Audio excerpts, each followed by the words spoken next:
51వ కీర్తన దావీదు రచించిన ఈ కీర్తన మీద, దేవా నీ కృప చొప్పున నన్ను కరుణింపుము, నీ వాత్సల్య బాహుల చొప్పున నా అతిక్రమమును తుడిచివేయుము.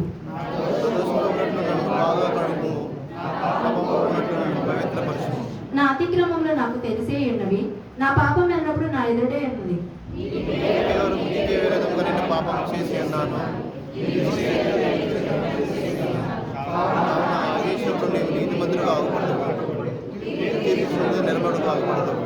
నేను పాపంలో పుట్టినవాడను, పాపంలోనే నా తల్లి నన్ను గర్భంలో ధరించెను.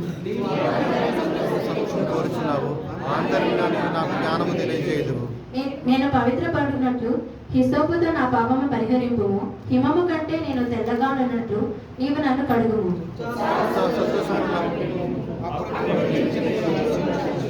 నా పాపములకు విముక్తం కమ్ము, నా దోషములన్నింటినీ తుడిచివేయుము.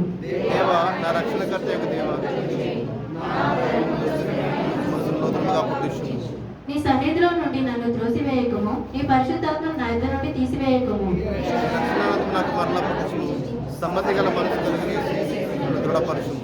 అప్పుడు అతిక్రమము చేయు వారికి నీ త్రోవలను బోధించెదను, పాపులు నీ తట్టు తిరుగుదరు.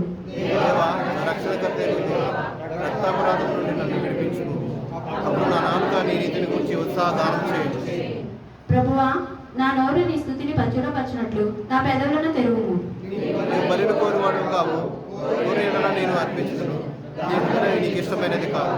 విరిగిన మనసే దేవునికి ఇష్టమైన బలులు. దేవా, విరిగి నలిగిన హృదయమును నువ్వు అలక్ష్యము చేయవు.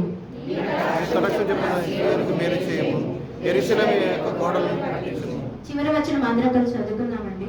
అప్పుడు నీతియుక్తములైన బలులను, దహన బలులను, సర్వాంగ హోమములను నీకు అంగీకరించుము.